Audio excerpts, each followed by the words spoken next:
Shalom warga kerajaan, bagaimana kabar Anda hari ini? Kami selalu berdoa Anda semua ada di dalam perlindungan dan penyertaan Tuhan.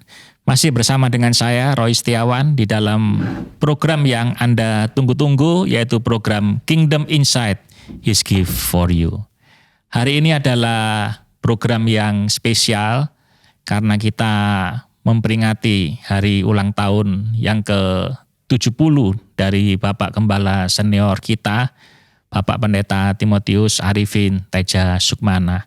Saya percaya perjalanan 70 tahun ini bukan perjalanan yang mudah, bukan perjalanan yang simple, tetapi kita melihat bahwa dari sosok Bapak Gembala senior kita mendapat banyak inspirasi, kita mendapat banyak teladan, dan beliau telah melahirkan putra dan putri kerajaan yang juga kita tahu semuanya.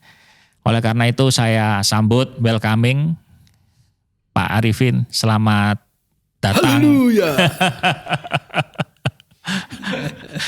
Selamat datang, welcome di program podcast kita Kingdom Insight His Gift for You. Hari ini kostumnya Pak Arifin sangat mengesankan sekali ya. Ini baju kerja. Baju kerja, ya. Ya, hari ini kita juga akan membicarakan tentang start early, ya. Bagaimana kita harus memulai secara dini untuk kita mentrain orang-orang muda yang ada di dalam keluarga kita maupun yang ada di sekitar kita. Om Arifin, selama 70 tahun perjalanan di dalam kehidupan ini ada banyak orang yang ingin menjadi seperti sosok Om Arifin. Kira-kira bagaimana tanggapannya, Om? Mungkin pertama-tama banyak hal saya yang bisa mengucap syukur pada Tuhan. Tapi ada satu hal yang saya sesali dalam hidup saya. Kalau orang tanya, apa yang paling kamu sesali dalam hidupmu? Iya. Hidup saya ini ada siklus setiap 7 tahun. Siklus 7 tahun. Ya, ini 10 kali 7 ya. Iya. Pada waktu saya berusia 14 tahun, pertama kali saya mendengarkan the true gospel, Injil ya, yang disampaikan Bapak Pendeta Stephen Tong. Waktu itu meskipun kami dari keluarga non-Kristen, ini pentingnya sekolah Kristen yang baik. Saya disekolahkan di Petra. Oh iya. Ya. Iya. Dan saat itu ada satu tantangan. Saya belum pernah ngalami seperti itu, yaitu untuk di sini ada anak-anak remaja, anak-anak muda yang Tuhan panggil menjadi hamba Tuhan sepenuh waktu. Dan saat itu ada 6 teman saya berdiri. Iya. Saya mesti yang ke-7. Iya. Tapi pada waktu itu bayangan kita jadi hamba Tuhan itu orang-orang yang gagal. Susah gitu, Om ya. Gagal, jadi tidak masuk kedokteran, tidak masuk tidak masuk teknologi, ya sudahlah. Insinyur gitu, Om. Iya, sekolah teologi. Semacamnya ya. Jadi itu gambaran yang buruk. Dan juga di keluarga kita ada yang jadi pastor, ada yang jadi non karena patah hati. Jadi not for champions gitu rasanya. Tapi saya sesali. 14 sampai 28 itu hidup saya buruk. Bagaimana 14 tahun kemudian baru saya bertobat dalam keadaan hancur. Dalam keadaan hancur, bangkrut secara rohani, secara spiritual, semuanya. Tapi Tuhan dalam kemurahannya mau menerima saya. My life ada tanda-tanda daripada Tuhan.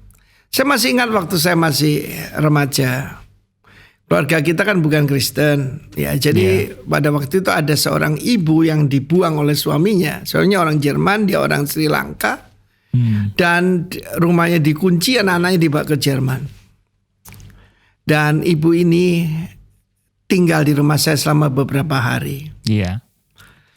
Dan dia mengucapkan sesuatu yang saya baru ngerti. Itu adalah suatu pesan daripada Tuhan. Dia dalam keadaan sangat berterima kasih pada papa dan mama saya yang menerima dia apa adanya. Dia berkata gini, I pray that one day your family will become the pillar of the church.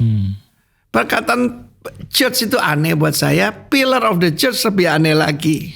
Tapi itu terbukti. semua saudara saya menjadi pillar of the church. Iya. Termasuk diri saya. Iya.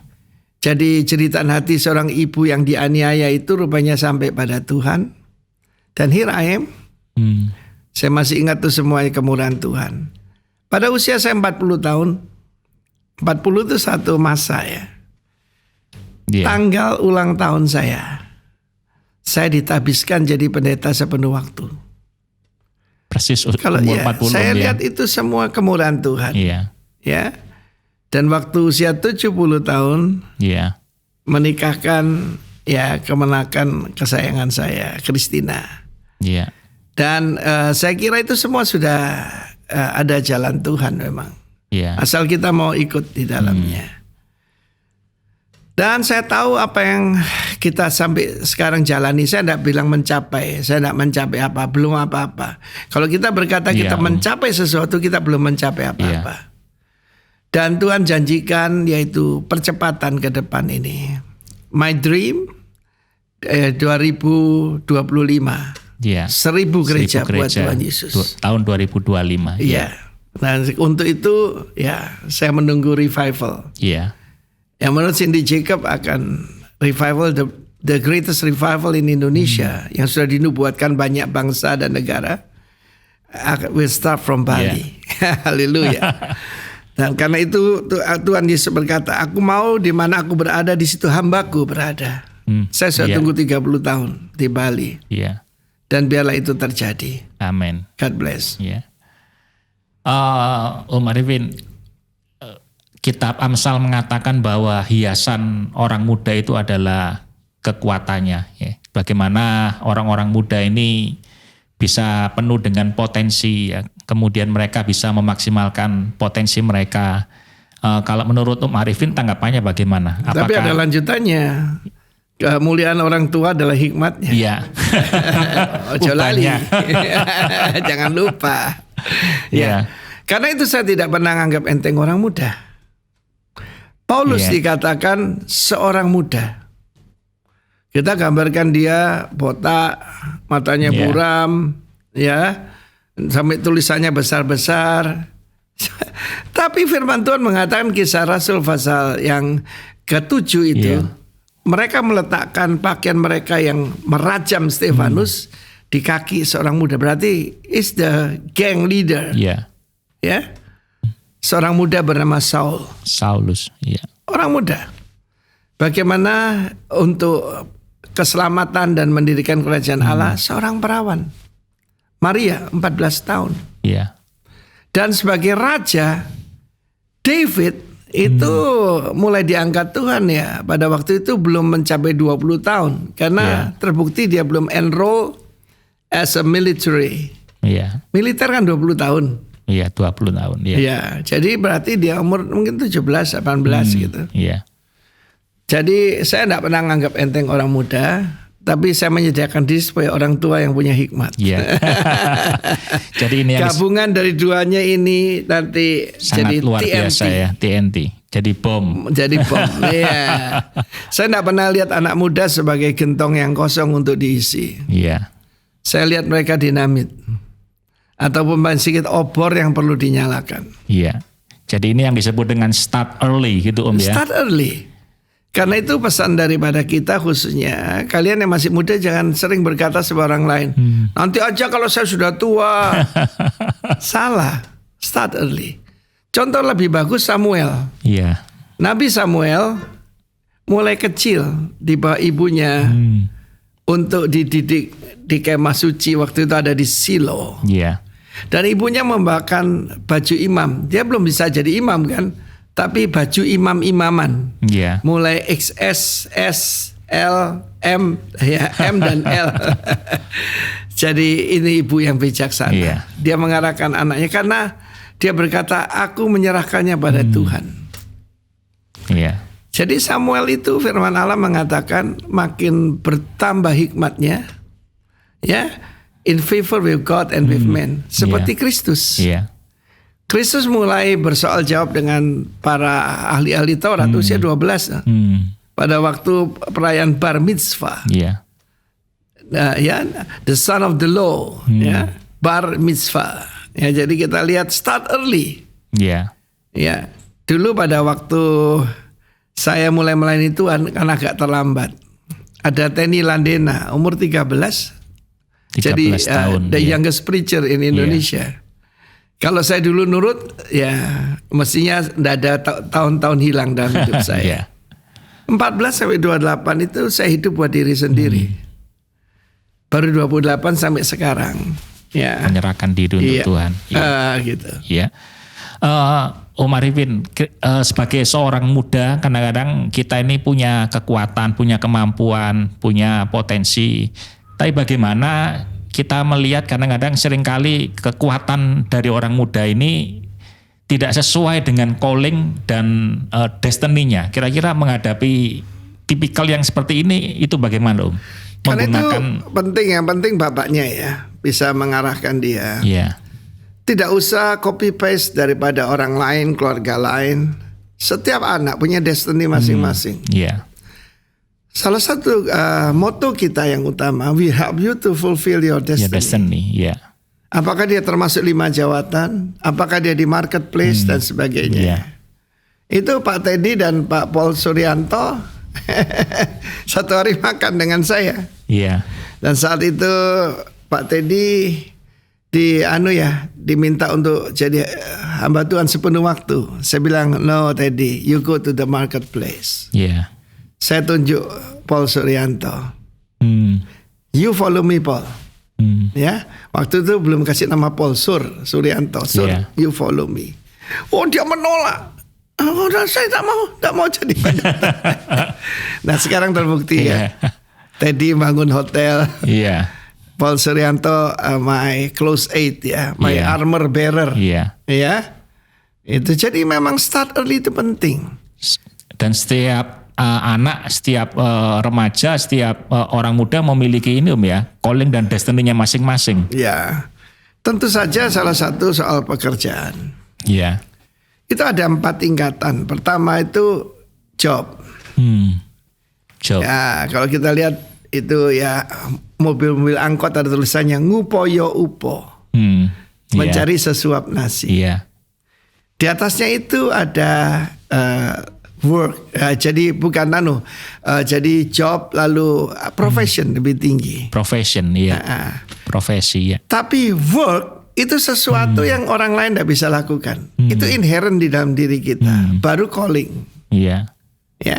Dalam hidup saya, waktu saya jadi mahasiswa ya saya mesti kerja apa saja lah. Iya. Ya.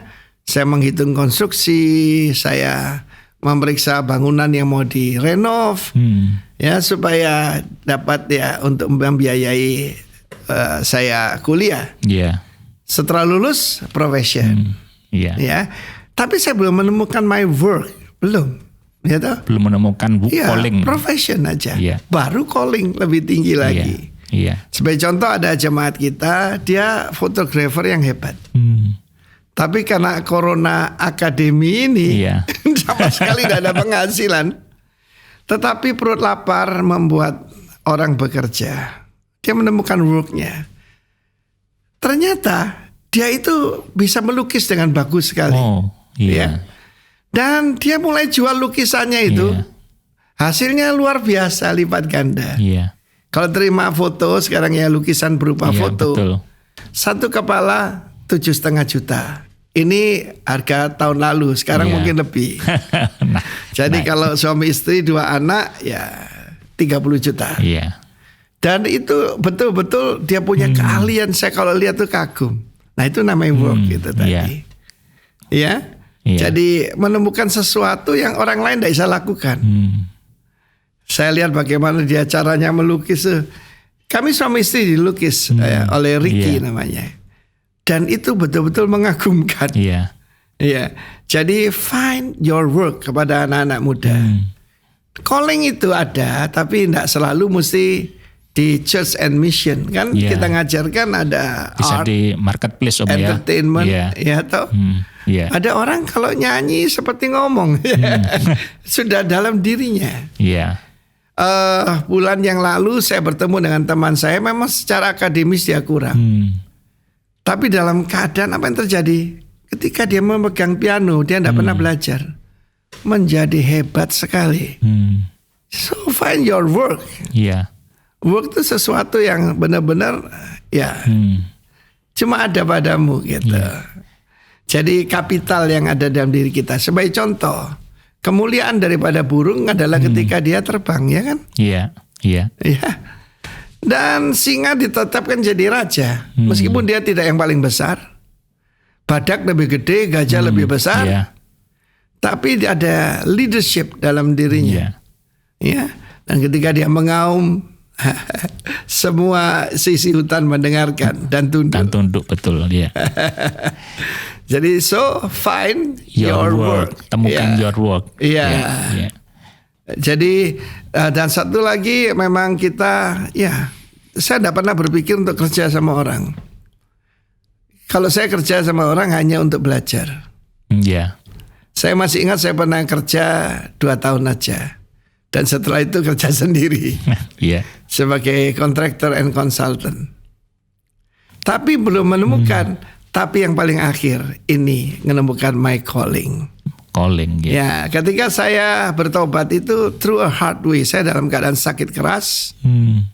Dan saya bernasar. Yang saya pegang sampai sekarang. Iya. Ya, kemana saja Tuhan suruh, saya mau pergi. Ya. Dan 10 tahun kemudian tepat, 10 tahun kemudian saya diperintahkan pergi ke Bali. Dan memang saya perhatikan hidup saya itu ada siklusnya setiap 7 tahun begitu. Dan ini yang siklus ke-10. Saya harap Tuhan masih menambah lagi ya. Pasti Om, doa kita semua. Iya. Ya, jadi teman-teman find your work and find your calling, karena itu adalah sesuatu yang spesial yang sudah Tuhan tanam di dalam hati kita, hidup kita, sehingga melalui hal itu hidup kita boleh menjadi berkat bagi banyak orang. Nah gini Roy, ada orang tanya pada saya, Pak, Bapak itu kalau khotbah kok gampang sekali. Saya bilang it's a gift. It's a gift. Karena saya bukan natural speaker. Kedua, Bapak itu kok enjoy jadi Bapak rohani, nggak stres. Oh enggak. I find my calling as a father. And preacher of the gospel. Itu calling saya. Dan saya percaya kalau kita mau menurut pada calling itu, Tuhan akan memberikan anugerahnya. Berikan kemampuan. Ada kemampuan dan anugerah yang diberikan Tuhan kepada kita. Ketika kita melakukan calling yang sudah disediakan oleh Tuhan bagi kita. Betul. Gitu Om ya. Oh iya. Jadi memang Tuhan punya rencana istimewa. Saya tidak punya anak jasmani. Tapi kalau saya lihat sekarang anak-anak rohani kita, luar biasa. Luar biasa. Jadi berbagai macam marketplace ada. Karena itu saya, Roy mesti kenal saya. I'm a very secure person. Saya tidak pernah minder menghadapi siapapun. Karena itu nama-nama besar di dalam pelayanan di dunia ini, saya bisa menerjemahkan dengan tidak merasa inferior. Sebab dia tidak punya my calling. Satu hari saya bergurau.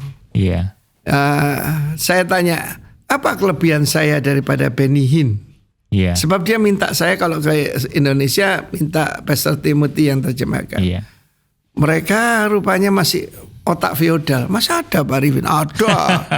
Dia tidak bisa bahasa Indonesia. Saya bisa. Ya, kalau kita melihat Om Arifin ini seperti man of rejoice begitu ya. Iya, betul. I found my calling. I find my destiny. Apakah Tuhan akan pindahkan saya dari Bali? Nggak tahu. Tapi kalau sampai dengan sekarang ini anugerah Tuhan. Anugerah Tuhan ya. The best island in the world. The best people. Maksudnya rekan-rekan saya ini luar biasa. Luar biasa, Om Arifin, di dalam sebuah organisasi katakanlah gereja itu ada kadang-kadang kita sebut dengan generational gap ya. Ada generasi baby boomer, di sana ada generasi X, di sana ada generasi Y, ada generasi Y, dan Alpha. Alpha dan Alpha ya. Ini bagaimana Om? Kalau Om Arifin sebagai seorang pemimpin rohani untuk menjembatani generational gap ini, kira-kira apa yang mesti perlu kita lakukan ya? Firman Tuhan mengatakan David served his own generation in his lifetime. Ya. Jadi jelas kita tidak mungkin bisa melayani, saya baby boomers ya kalau menurut ya teori generasi itu. Saya tidak mencoba, yaitu bergaya seperti Z atau Alpha. Tetapi saya membangkitkan pemimpin-pemimpin yang generasi itu. Iya, betul. Ya. Cuma belakangan ini kan ada intergenerational leadership. Saya kira tetap harus ada seniority, harus ada kematangan. Ya. Tetapi yang kalau kita tidak mempersiapkan pemimpin, kita akan gagal. Karena ada satu quote yang selalu saya bilang, if you fail to plan, you plan to fail. Iya. Kita lihat bagaimana para pemimpin kita. Ini sudah yang jelas tuh sampai generasi Y dan generasi Y, betul. Sudah sampai Y. Tapi C dan Alpha juga sudah dipersiapkan. Intergenerational itu ya mereka bisa ngasih masukan, bisa mendampingi supaya kita ngerti pola pikir mereka. Satu hari saya ditanya oleh beberapa rekan-rekan di Jakarta yang mau bergaya anak muda. Dan saya ketemu teman saya seumur saya pakai jeans sobek-sobek. Ya toh, saya bilang kamu tuh lupus kamu tuh. Apa maksudnya? Lupa usia. Istilah Surabaya boys telat. Jangan boys telat ya. Jadi ya be yourself. Karena itu saya paling enak ya ketemu dengan my generation lah. Yang sampai kelahiran tahun 60-an. Adik saya paling kecil ya sampai usia lahir tahun 60. Ya. Sesudah itu ya mesti ada pemimpin beda generasi. Generation gap itu jelas. Jelas ada pola pikirnya beda dan sebagainya. Tapi jangan mau dikotak-kotakkan dengan teori semacam itu. Because we are spirit. Lah spirit itu ada umurnya enggak? Saya tanya. Nggak ada. Iya toh? Karena kekal. Spirit itu kekal. Iya kan? Kita tidak menerima Roh Kudus junior loh. Kita menerima Sang Roh Kudus. Pribadi Roh Kudus. Jadi anak muda bisa punya hikmat. Sebaliknya orang tua bisa bodoh juga bisa. Perlu mendengar nasihat. Saya mau mendengar nasihat ataupun ya masukan daripada generasi yang lebih muda. Kalau saya lihat sekarang ini kan kebetulan saya bekerja di bidang pendidikan ini. Generasi yang sekarang ini kelihatan seperti kurang inisiatif, kemudian tidak berpikir panjang, kemudian mereka lemah mentalnya begitu. Dan ada sederet kelemahan lainnya kira-kira begitulah Ini menurut Om Arifin bagaimana untuk pesan untuk generasi yang sekarang ini? Saya mau pesan kepada orang tuanya. Pertama-tama jangan bantu melakukan yang mereka bisa lakukan. Anak kecil disuapin, suruh makan sendiri. Ya maaf, membersihkan diri di kamar mandi, suruh lakukan sendiri. Itu bedanya kita, yang katakan dengan orang barat atau negara yang lebih maju. Karena pola pikirnya feodal. Minderwaardigheids kompleks, jadi rendah diri. Sebagai contoh ya, kalau orang Jepang anaknya jatuh, bangun, kamu laki-laki, gitu kan? Suaranya bagus ya. Kalau Thailand kan kasihan bahasanya agak ada melambai-lambai. Kalau orang Indonesia, lantainya dipukul, lantainya nakal. Enggak, biasa anak jatuh. Ya toh? Ya suruh berdiri. Jadi saya masih ingat, saya usia 12 tahun. Itu harus daftar sekolah sendiri, ngurus KTP sendiri. Pada waktu itu enggak umum. Tapi mama saya bilang, kasihan anak kecil loh, anak kecil gimana? Apa saya marah? Nanti kan harus jadi pemimpin. Urus sendiri. Akhirnya saya bersyukur buat papa saya. Kan orang Indonesia ini aneh kan, dibagiin pakaian, diperlakukan kayak orang lumpuh. Ya, jadi saya bicara pada orang tua. Kenapa punya anak semacam itu? Karena salah didikan. Salah didikan ya. Jelas bahasa Inggris ada memanjakan to spoil. Spoil apa? Membuat bosok, membusukkan. Ya, saya bersyukur buat orang tua saya. Ya, saya usia remaja itu ikut siskamling. Iya. Ya toh.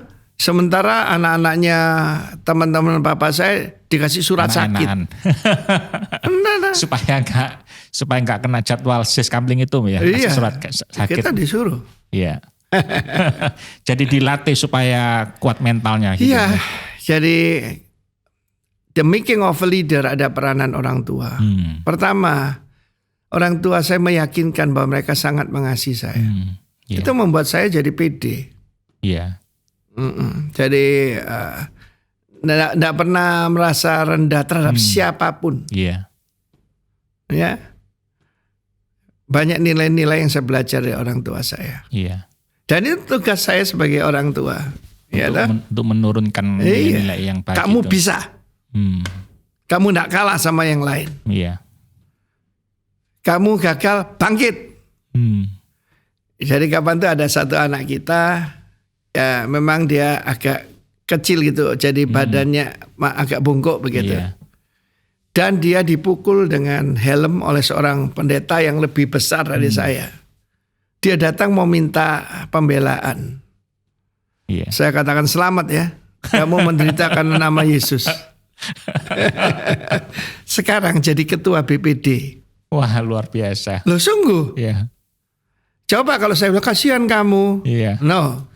Selamat, kamu menderita karena nama Yesus. Cara mendidik tuh ya saya kira generasi apapun firman Tuhan itu kekal. Apa yang paling efektif Marvin dalam cara mendidik anak-anak? Saya kan ngajarkan adalah non formal. Ya. Iya. Caranya waktu tanya Pak Roni, Pak Daniel, waktu kita makan. Waktu kita di mobil bercengkrama, saya ngajarnya selalu non formal setting. Dan saya berani berkata dengan anugerah Tuhan ya, karena anugerah Tuhan. Follow me as I follow Christ. Amin. Ya. Mereka cuma nurut apa yang kita katakan. Orang ingat apa yang mereka rasakan, bukan apa yang mereka dengar. Iya. Ya. Kalau saya tarik ke dalam konteks bergereja, Marvin, kira-kira apa yang bisa dilakukan gereja untuk mendidik orang-orang muda ini, mentrain orang-orang muda ini supaya mereka start early? Ya, ini kembali kan lebih personal ya, podcast kali ini. Iya. Ketika saya disekolahkan di sekolah Kristen, Petra. Mulai kelas 2 SD. Iya. Kelas 1 SD sekolah Londo. Ya, enggak sempat sekolah Mandarin. Ketika saya masuk di lorong itu ada satu ayat ditempelkan di dinding. Iya. Takut akan Tuhan adalah permulaan dari segala pengetahuan. Iya. Dan itu sekolah yang mirip madrasah waktu itu. Iya. Pada satu kurun waktu dari seorang kepala sekolah, setiap hari kita kebaktian 1 jam. Every day. Setiap hari. Setiap hari. Ya dah. Setiap hari. Jadi saya diisi firman. Iya. Diisi firman. Meskipun ya tidak lompat-lompat seperti yang sekarang nih. Tapi itu masuk in my soul. Luar biasa. Iya. Karena itu ketika saya pergi ke Bali, my biggest investment dirikan sekolah Kristen. Iya. Ayat yang sama saya taruh di dinding dan saya tulis my goal, mempersiapkan pemimpin sejak dini, start early. Mempersiapkan pemimpin sejak dini. Iya. Iya. Itu kita lihat cucu-cucu kita, anak cucunya Pak Andrian itu. Iya. Sabtu disuruh sharing firman. Usia berapa? 7, 9 tahun, 11 tahun. Iya. Iya, karena mereka tidak dianggap sebagai istilah dulu pupuk bawang. Pupuk bawang. Iya. Saya masih ingat engkong saya kan kuno. Kamu belum bisa sisi katanya. Dianggap anak kecil. Itu bedanya. Saya masih ingat bedanya orang Yahudi dengan orang Surabaya. Iya. Satu hari saya ketemu teman saya. Oh, Pak Arifin, anakku ini loh, rukun. Satu sio anjing, satu sio monyet, satu anjing, satu monyet. Iya, ini bedanya sama Yahudi, ya dah. Anakmu, itu, yang lawyer itu, usia 4 tahun, yang dokter 3 tahun. Jadi mulai kecil dikasih tahu kamu besar nanti jadi dokter hebat, bukan monyet, bukan anjing. Itu bedanya. Sekali lagi ini ngarah pada orang tua, Roy. Iya, pada orang tua yang harus mendidik anaknya dengan. Gimana saya karena di rumah saya sangat disayang, sangat dihargai oleh orang tua saya. Sementara ada teman saya yang sangat rendah diri. Di rumah dia dipanggil Hond. Hond itu tahu anjing. Gimana kalau kamu bapakmu panggil kamu anjing? Bagaimana kehidupannya? Hancur. Sungguh. Jadi kalau papanya marah, dia dipanggil anjing. Saya kaget sekali. Sementara di rumah saya sangat disayang. Iya. Cuma memang karena kebanyakan dipuji, kepalanya memang agak besar. Tapi pujian itu perlu ya? Perlu tapi hendaklah sedikit. Iya. Kalau terlalu banyak itu namanya gombal. Gombal. Tapi pujian perlu. Iya. Saya kalau sama anak-anak rohani saya, memuji di depan umum. Negor di belakang pintu. Iya. Orang nggak tahu. Iya. Kan jadi, banyak orang tua meluapkan frustrasinya pada anak, kan salah. Iya, dibalik ya. Pada banyak orang kemudian disampaikan teguran-teguran yang terlalu banyak begitu, merendahkan gitu ya. Iya.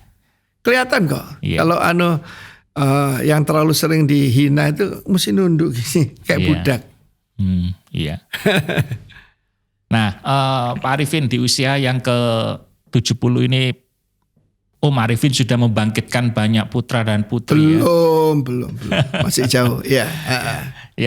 Kira-kira pesan apa yang mau disampaikan secara khusus ya pada usia yang ke-70 tahun ini untuk putra dan putri yang ada di pelayanan kita ini?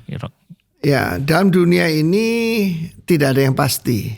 Yang pasti cuma satu, kematian. Saya menghadapinya beberapa kali. 2002 saya dideteksi kanker getah bening. 2003 terkena virus yang tidak tahu virus apa. 2004 demam berdarah yang sangat severe. Lalu kemudian tahun-tahun selanjutnya saya dipasang stent di jantung saya, jadi ngalami penyumbatan jadi sampai 2 kali. Kematian itu pasti. Lalu terkena COVID-19 1 November yang lalu itu. Barusan ini ya. Nah, kematian itu pasti. Karena itu mesti berpikir kekekalan. Iya kan? Nggak usah mesti sakit berkali-kali kayak saya gini. Mungkin maaf ya, saya mungkin termasuk ndablek, ngerti ndablek ya. Jadi Tuhan perlu peringatkan saya lewat beberapa kali. Tetapi kematian itu nyata. Jadi mumpung masih hidup, masih bernafas. Karena kehidupan sebenarnya setelah meninggal itu hidup kekal. Tapi mumpung masih di bumi, kita mau berbuah buat Tuhan. Jadi, dan sekali lagi, you can only serve your own generation. Karena itu persiapkan pemimpin untuk generasi-generasi berikutnya. Itu yang paling penting Om ya. Iya, Pak Daniel dengan saya kan beda 14-15 tahun. Jadi membangkitkan pemimpin-pemimpin berikutnya itu menjadi tugas daripada generasi yang ada di atasnya.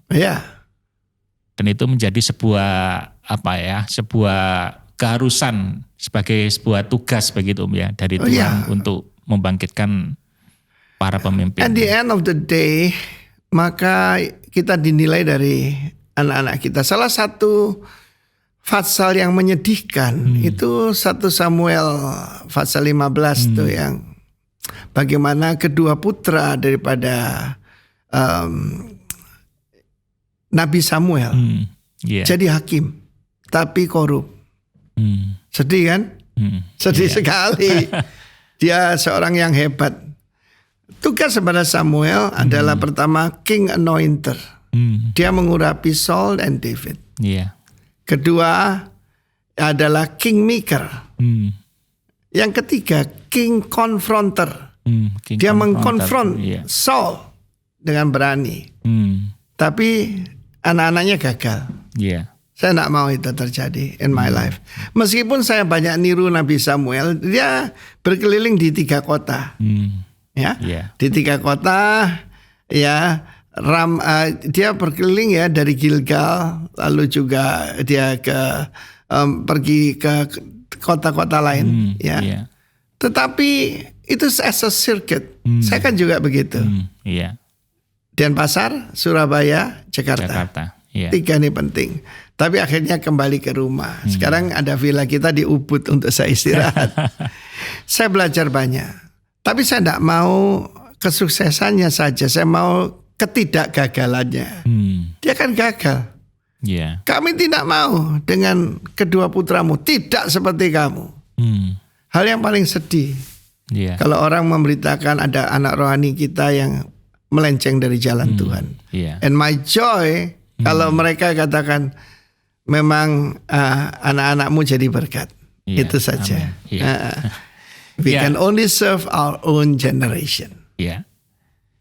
Baik teman-teman, itu yang disampaikan oleh Pak Arifin kepada kita semuanya sebagai sebuah pesan ya di dalam hari ulang tahun beliau yang ke-70 bahwa beliau akan membangkitkan pemimpin-pemimpin, putra dan putri kerajaan.